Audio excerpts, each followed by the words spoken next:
What's up, school fans? Welcome back to Time Out.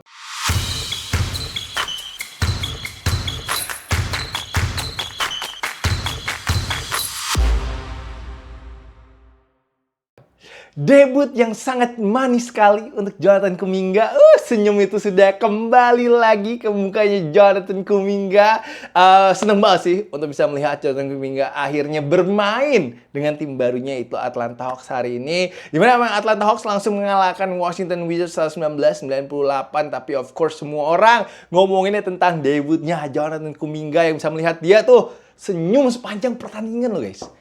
Dia bener senyum terus, happy banget, dan tampaknya memang ini yang dibutuhkan, yaitu fresh start, new environment, and of course meninggalkan juga masa-masa gelapnya, move on dari masa-masa gelapnya di Golden State Warriors. Dan itu tadi kelihatan banget sih setiap detiknya dia ada di lapangan. Dan gue juga senangnya adalah kayak Coach Quinn Snyder tuh memberikan dia lampu hijau ya, kayak dia tuh benar percaya banget untuk si Jonathan Kuminga eksplorasi offense dan juga defense dari Atlanta Hawks. Dan itu langsung dibayar mahal juga. Bener gak dibayar mahal ya? Dibayar dengan efisiensi yang gila dari Jonathan Kuminga, karena di game pertamanya bersama Atlanta Hawks di depannya mantan superstarnya Atlanta Hawks, yaitu Trae Young. Ada Trae Young di ujung sana. Keren lah, dapat apresiasi dengan video tribute juga hari ini Trae Young. Tapi it's all about Jonathan Kuminga di Atlanta kali ini, karena tadi dalam 24 menit saja dia sudah bisa mencetak sejarah baru guys, karena dia berhasil mencetak 27 poin yang merupakan season high-nya dia season ini. Wow, satu game aja. Hanya butuh satu game aja sama Atlanta Hawks untuk dia bisa mencetak season high-nya. Tapi yang paling penting adalah akurasinya dia sih. Hari ini akurasinya dia tinggi sekali, yaitu 9 dari 12 field goal-nya, 3 dari 4 untuk 3 point-nya. Serta dia juga ada 7 rebound, 4 assist, dan juga 2 steal. Kuminga langsung menjadi pemain pertama dalam sejarahnya Atlanta Hawks yang bisa mencetak 25 plus poin dalam waktu kurang dari 30 menit di laga debutnya. Dan itu yang menurut gue yang ngebuktiin kalau memang Jonathan Kuminga itu hanya perlu dilepas guys. Hanya perlu di-unleash aja. Tidak perlu dikekang, karena memang poinnya sebenarnya jago gitu loh. Jadi gue gak tahu ya apa yang terjadi antara dia sama Steve Kerr. Gue kadang-kadang suka bingung aja sih kenapa Steve Kerr itu memilih memainkan Draymond Green daripada seorang Jonathan Kuminga ini gitu loh. Karena kita tahu ya, kita udah sempat lihat sana sini ya, dimana juga tahun lalu di playoff series lawan Timberwolves sempat 30 plus points. Kan sebenarnya emang jago gitu. Tapi gue gak tahu kenapa Steve Kerr tuh gak bisa connect sama dia gitu loh. Jadi apakah emang Steve Kerr yang gak bisa ngelatih Jonathan Kuminga? Ya, itu jadi pertanyaan lain ya. Tapi yang pasti gue yakin banyak banget fansnya Dub Nation hari ini yang happy banget melihat performance dari seorang Jonathan Kuminga. And sekarang ini gue yakin juga setelah game, homeboysnya Jonathan Kuminga semua boleh makan sebanyak mungkin di Atlanta. Boleh tuh bungkus langsung to go, take away semua lah tuh makanan yang ada di ruang VIP ataupun juga di ruang keluarganya Atlanta Hawks. Karena kalau Kuminga main kayak gini terus, gimana fansnya Atlanta gak pada excited banget lah tentang masa depan timnya ya. Karena apalagi makanan di Atlanta juga enak-enak guys. Makanan di Atlanta mantep-mantep semua sih. Tapi yang pasti ini adalah awal mula. Kita lihat aja tapi bisa konsisten atau tidak untuk Jonathan Kuminga. Karena gue tahu kita sebenarnya nggak boleh terlalu overreact ya. Karena lawannya kan tim yang tanking. Tim yang tanking itu Washington Wizards. Lalu next game-nya juga lawan Wizards lagi. Tapi gue penasaran sih seberapa konsistennya nanti Jonathan Kuminga bisa bermain untuk Atlanta Hawks. Iya, tapi sayangnya hari ini si Jalen Johnson ya baru main 6 menit. Tadi cedera pinggang dan dia juga nggak bisa lanjut lagi tadi untuk bermain di game tadi itu. Tadi sayang banget sih, padahal gue penasaran banget ya pengen lihat Jonathan Kuminga dan juga Jalen Johnson main bareng. Karena kayaknya akan eksplosif banget sih. Kayak tadi sekali yang si Dyson Daniels nge-steal, lalu dioper balik lagi pas fast break itu ke Jonathan Kuminga, lalu dikasih satu dunk. Oh my God, he threw that dunk really hard. Itu menurut gue keren banget gitu loh. Sequence kayak gitu yang menurut gue yang akan bisa bikin Atlanta Hawks nantinya semakin mengerikan. Karena ya tim ini muda, tim ini athletic, lalu tim ini juga defense-nya menurut gue bakal keren banget sih dengan tambahannya Kuminga. So I'm very excited untuk bisa melihat Atlanta Hawks nantinya maybe in the play-in tournament ataupun juga mereka bisa masuk playoff. I think when you get like Dyson Daniels, Nickel Alexander Walker, Jalen Johnson, juga Onyeka Okongwu, you got Zachary Sasha, and then you got JK. That team is tall, man, and long, dan juga pastinya defensive monster semua sih menurut gue sih. Jadi excited sih, semoga aja, tapi Jordan Kuminga bisa konsisten. And drop your comment di bawah tentang debutnya Jordan Kuminga dan menurut kalian akan seberapa jago nantinya Atlanta Hawks.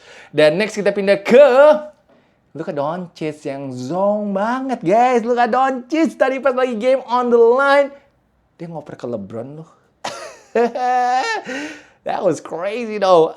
Jujur gue nggak nyangka sih Luka akan oper saat lagi kalau ada bola sekitar 6,7 detik. Lalu dia tuh terbuka lebar, guys. Open shot 3 point. Walaupun emang jaraknya agak jauh, tapi Luka Magic harusnya sih range-nya masih masuk lah, segitulah. Itu for him nothing menurut gue. Tapi bukannya langsung ditembak sama dia tadi, malah kelihatan kayak orang nge-freeze. Kayak lagi nge-hang gitu loh. Dia kayak bingung mau nembak apa enggak, atau mau ngedrive atau enggak sih. Dia juga mungkin itu jadi salah satu opsinya juga untuk Luka Doncic. Tapi bolanya malah dioper ke LeBron James yang posisinya lagi dijaga ketat banget. Dan akhirnya LeBron terpaksa tough shot, fall away, fade away, turn around yang akhirnya meleset sih. Dan lo bisa lihat dari mukanya LeBron, dia bete banget. Dan juga kalau gue lihat ya, LeBron ngapain lo oper gue gitu, lo tinggal tembak aja gitu. Jadi gue tahu sih emang Luka Doncic itu suka nembaknya 3 point-nya tuh yang contested lah. Dia suka, kalau nggak yang dia sekalian step back gitu, dia baru suka gitu. Kalau yang open gitu emang seringnya dia suka miss. Tapi tadi dia harusnya tembak lah, Luka Doncic. What do you guys think that sequence? Gue juga pengen tahu sih pendapat kalian, sequence itu gimana. Kalian bisa break it down di comment section juga di bawah. Padahal di quarter keempat itu ada 2 kali loh si Luka tough shot. Ada yang pertama dia itu kalau nggak salah tadi dihitungnya 2 poin tapi step back. Depannya Paolo ya kalau nggak salah, itu lupa gue. Tapi ada satu lagi di corner juga ada miring-miring, itu juga masuk. Jadi gue kira dia akan pede gitu loh. Gue kira dia tuh ritmenya lagi dapet. Tapi ternyata ya jarang-jarang sih gue liat Luka pass up on a open 3 point shot when the game is on the line. Gue sangat shock banget. My fans malah langsung online ngomong, wah Luka itu lebih pinter dulu pas lagi mainnya di Mavericks. Sadis. Sadis banget, cuma untuk satu play itu langsung dikatain kalau Luka lebih pinter dulu, guys. Relax, guys. Relax. Apalagi tadi juga Lakers sebenarnya sempat unggul 12 poin ya. Jadi benar sayang banget gitu loh. Nggak bisa mengambil game kali ini karena Lakers tadi kalah 110-109, sangat tipis sekali dari Orlando Magic. And of course, my guy, Paolo Banchero. Gila sih, dia sih unstoppable sih hari ini. Pemain Lakers nggak ada yang bisa stop dia. Man, he scored 36 points. Lalu juga dia 10 rebound and 6 assists. Seneng banget tadi ngeliat Paolo ngebantai Lakers. Tapi asik sih nonton Paolo hari ini sih, jujur sih. Anthony Black tapi sih menurut gue tadi kuncinya sih. Kenapa gue bilang kuncinya? Karena dia tadi yang terakhir clutch banget mendapatkan offensive rebound. Dan bola bisa jatuh ke tangannya Wendell Carter Jr. Setelah itu gue gak tahu gimana caranya. Tapi that was the game winning shot, the game winning layup. Once again Lakers menurut gue tadi hari ini sih masalahnya cuma 2 doang sih. Masalahnya adalah efisiensi dan juga box out, guys. Karena tadi sayang banget itu terakhir. Kalau mereka bisa secure the rebound, they're gonna win the game. Once again, Luka Doncic hari ini memang bikin 22 points dan 15 assist, tapi nembaknya 8 dari 24 dan 2 dari 10 3 poinnya, gengs. Ini maybe this is the reason lah kenapa dia juga nggak pede untuk nembak tadi terakhir itu. But he's Luka Magic, man. Luka Magic harusnya next shot mentality lah, nggak mungkin enggak lah ya. Tapi LeBron James juga hari ini nyetak 21 poin. Tapi tadi itu dikasih bola panas. Kita ngomongin bola panas kali, boleh. Pasti waktu lagi mepet banget. But LeBron dari awal quarter 1 sih udah hot banget tadi itu. Terus juga dia ada chase down block. Ngeblok my guy, Anthony Black. Itu mungkin kenapa LeBron juga bete banget lagi tadi pas lagi di interview di locker room juga dia lu tanya Luka lah katanya kayak gitu. Tapi karena dia dari awal udah coba untuk gendong tim ini sih, LeBron James. Kekalahan ini bikin rekornya si Lakers itu jadi 34 kali menang, 23 kali kalah, dan mereka drop ke number 6 Mereka sekarang ini hanya unggul 2 game aja dari Phoenix Suns yang ada di posisi 7 ataupun juga di play-in tournament. So we'll see how the Lakers gonna finish the season. Obviously ya sayang banget gitu tadi di kandang sendiri, tapi nggak bisa menutup. Padahal mereka jago ya clutch time ya. Mereka kalah sekarang ini rekornya 16-4 deh. 16 kali menang, 4 kali kalah di clutch game sih. Jadi tadi tumben banget mereka bisa kalah sih. Tumben banget di game yang sangat ketat. Setelah itu dari Magic ada Desmond Bane yang 22 poin dan juga Wendell Carter Jr. yang double-double ya, 20 poin dan juga 11 rebounds. Magic lumayan lah. Bisa nge-swap 2 tim LA. Clippers gue juga dikalahkan kok kemarin ini sama Orlando Magic. Mereka lagi bagus banget sih trennya sekarang ini dengan menang 6 dari 8 game terakhirnya mereka. Dan yang lagi on fire parah adalah si San Antonio Spurs ya, gila. 9 kali menang. Beruntun. Setelah kemarin juga mereka big win banget on the road. Mengalahkan Detroit Pistons 114-103. Ini salah satu game yang menurut gue seru sih kemarin sih. Very physical banget playoff atmosphere. Dan gue gak tahu ya apakah ini akan jadi preview NBA Finals atau enggak. Tapi I think Pistons and Spurs akan satu kali sih. Prediksi gue akan satu kali at least ketemu di NBA Finals. Karena dua tim muda ini sih emang lagi on the rise banget ya. But Victor Wembanyama akhirnya sekarang ini dia udah ngeblok lawan semua tim di NBA. Anjir, gue hampir ngomong semua tim IBL. Semua tim NBA karena waktu itu katanya sisa satu doang tinggal Detroit Pistons. Dia kemarin langsung guys 6 kali blok guys. Defense-nya gokil banget sih memang sih. Si Victor Wembanyama melawan Detroit Pistons. Ya Wemby secara statistik juga kemarin not bad. 21 poin, 17 rebounds, plus ada 4 assist juga. Tapi yang memang paling kuncinya adalah juga Wemby nyetak 11 poin itu di kuarter keempat guys. Itu yang mematikan momentum ataupun juga kebangkitan dari Pistons. Setiap kali Pistons tuh mau coba masuk ke paint juga mereka kayak nemu tembok raksasa guys. Kayak nemu tembok raksasa sih kemarin sih. And of course kuncinya selain itu adalah 3-pointnya Spurs ya. 3-pointnya Spurs kemarin itu wangi banget guys. 45% alias 18 dari 40. Devin Vassell jadi bintangnya 28 poin. Dimana dia juga memasukkan 7 kali 3 point dari 11 percobaan. Jadi kalau Spurs sudah dapat ritme tembakannya sih kayaknya tim manapun lumayan berat ya untuk bisa ngalahin mereka. And selain itu kuncinya juga mereka berhasil mematikan Cade Cunningham. Gue jarang-jarang liat Cade Cunningham mati kutu sih. Nembaknya 5 dari 26 ya.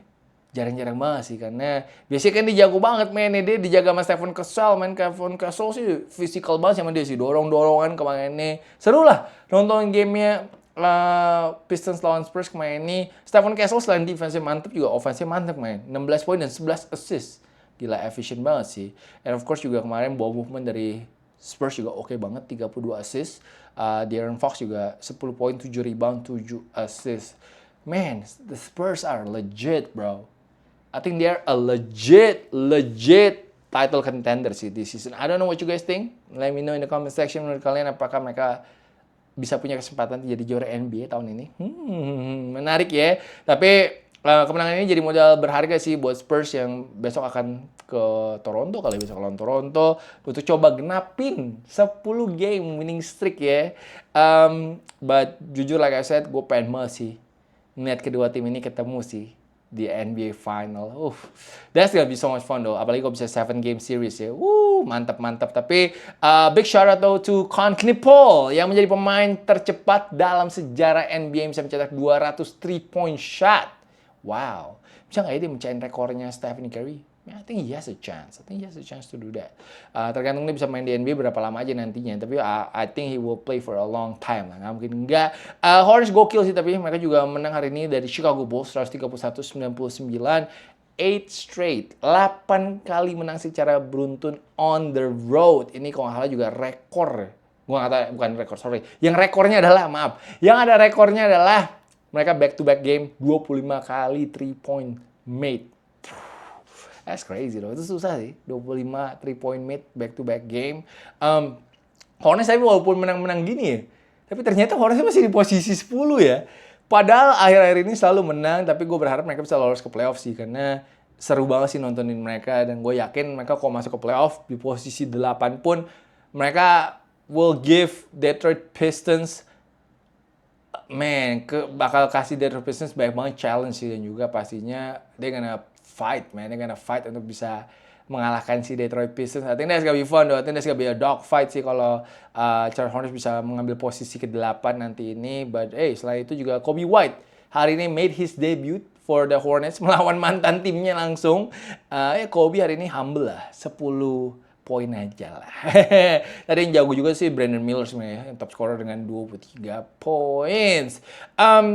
Selain itu hari ini ada Draymond Green yang gue nggak tahu ngapain dia lompat ke belakangnya si DeAndre Jordan, man. Iseng banget asli si si Draymond Green ini. Warriors hari ini juga kalah lagi dari Pelicans 113-109. Kayaknya Warriors mulai struggling, apalagi juga udah mulai berasa ya nih KP out lagi udah. Kristaps Porzingis hari ini udah gak main, men. Al Horford juga absen, lalu juga Steph juga masih out. Tim bapak-bapak, tim paling tua di NBA kayaknya agak berat emang ya. Mereka hari ini juga 20 kali turnover, lalu juga 3 poinnya cuma 11 dari 45. So, kami kemana kan ngalahin Nuggets sih. But today nonton mereka sih, I don't know. For me right now it's not fun watching the Warriors ya. Harus nunggu sampai Steph balik dulu sih kayaknya baru balik seru ntar nonton Warriors. Tapi tadi Zion Williamson keren juga mainnya nih, 26 poin. Lalu juga DeJounte akhirnya kembali lagi sejak 31 Januari 2025. DeJounte tadi langsung 13 poin untuk si New Orleans Pelicans. So fansnya Warriors harap bersabar-sabar, and Steph please come back very soon untuk Golden State Warriors. So itu dulu sih untuk timeoutnya hari ini. Semoga pembahasannya cukup seru. Gue tunggu juga komentar kalian semua. Thank you so much sudah menonton secara full juga guys. Jangan lupa untuk hype it up.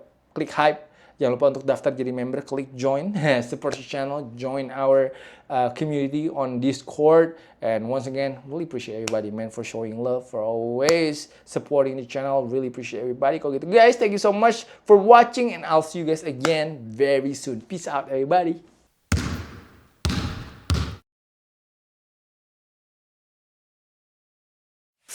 Please join my channel, guys.